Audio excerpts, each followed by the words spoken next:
ನಮಸ್ಕಾರ, ನಾನು Sheeba, the mill consultant, Lakshmi missionaries, Bangalore. ನೀವು ಒಂದು ಹೊಸದಾಗಿ ಒಂದು flour and oil mill business start ಮಾಡಕ್ ಪ್ಲಾನ್ ಮಾಡ್ತಾ ಇದ್ದೀರಾ, ಇಲ್ಲ ನೀವು ಮಿಲ್ ನಡೆಸೋಣ.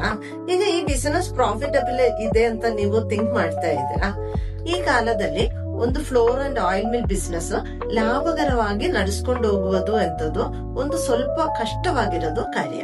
ಈ ಕಾಲದಲ್ಲಿ ಮಿಲ್ ಓನರ್ಸ್ ಗಳು ಸುಮಾರು ಪ್ರಾಬ್ಲಮ್ಸ್ ಗಳನ್ನು ಫೇಸ್ ಮಾಡ್ತಾ ಇದೆ. ಏನು ಅಂದ್ರೆ ಕರೆಂಟ್ ಬಿಲ್ ಜಾಸ್ತಿ ಆಗ್ತಾ ಇದೆ, ಬಾಡಿಗೆ ಜಾಸ್ತಿ ಆಗ್ತಾ ಇದೆ, ರಾ ಮೆಟೀರಿಯಲ್ಗಳದ್ದು ಪ್ರೈಸ್ ಜಾಸ್ತಿ ಆಗ್ತಾ ಇದೆ, ಮಿಷಿನ್ಗಳಿಗೂ ಅವಾಗವಾಗ ಸರ್ವಿಸ್ ಬರ್ತಾ ಇದೆ, ಅನ್ಎಕ್ಸ್ಪೆಕ್ಟೆಡ್ ಆಗಿ ಸರ್ವಿಸ್ ಬರ್ತಾ ಇದೆ. ಈ ಪ್ರಾಬ್ಲಮ್ಸ್ ಗಳೆಲ್ಲ ಯಾವ ತರ ಸಾಲ್ವ್ ಮಾಡಬೇಕು ಅಂತ ಸ್ವಲ್ಪ ಟಿಪ್ಸ್ ಗಳು ನಾನು ನಿಮಗೆ ಹೇಳಿಕೊಡ್ತೀನಿ. ಲಾಸ್ಟ್ 20 years ಇಂದ ಈ ಫೀಲ್ಡ್ ಅಲ್ಲಿ ಇರೋದು ನಂದು ಎಕ್ಸ್ಪೀರಿಯನ್ಸ್ ಗಳು. ಸುಮಾರು ಮಿಲ್ ಓನರ್ಸ್ ಗಳಿಗೆ ಹೆಲ್ಪ್ ಮಾಡಿರೋದು, ನಂದು ನಾಲೆಜ್ ಎಲ್ಲ ಸೇರ್ಕೊಂಡು ನಾನ್ ನಿಮಗೆ ಒಂದು ಅಶ್ಯೂರೆನ್ಸ್ ಕೊಡ್ತೀನಿ. ಏನು ಅಂದ್ರೆ ನನಗೂ ನಿಮ್ನೆ ಹೆಲ್ಪ್ ಮಾಡಕ್ ಆಗುತ್ತೆ. ಅದಕ್ಕೆ ಬೇಕಾಗಿರುವ ಒಂದು 3 ಟಿಪ್ಸ್ ಗಳು ನಾನ್ ನಿಮಗೆ ಹೇಳಿಕೊಡ್ತೀನಿ.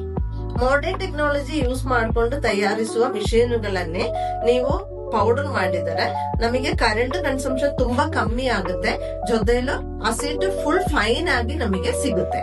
ಈ ತರ ನೈಸ್ ಆಗಿರೋದು ಪೌಡರ್ ಯೂಸ್ ಮಾಡಿಕೊಂಡು ಅಡಿಗೆ ಮಾಡಿದರೆ ತುಂಬಾ ಟೇಸ್ಟಿ ಆಗಿರೋದು ಫುಡ್ ಐಟಮ್ಸ್ ಪ್ರಿಪೇರ್ ಮಾಡಕ್ ಆಗುತ್ತೆ. ನಿಮ್ಮ flour and oil mill business profitable ಆಗಿ ನಡೆಸ್ಕೊಂಡು ಹೋಗ್ಬೇಕಾದ್ರೆ ನನ್ ಕಡೆಯಿಂದ ಏನೇನು ಹೆಲ್ಪ್ ಇಲ್ಲಾಂದ್ರೆ ಟಿಪ್ಸ್ ಗಳು ಬೇಕಿದ್ರೆ ಇಲ್ಲಿ ಕೊಟ್ಟಿರೋದು ವಾಟ್ಸ್ಆಪ್ ನಂಬರ್ಗೆ ಕಾಂಟ್ಯಾಕ್ಟ್ ಮಾಡಿ.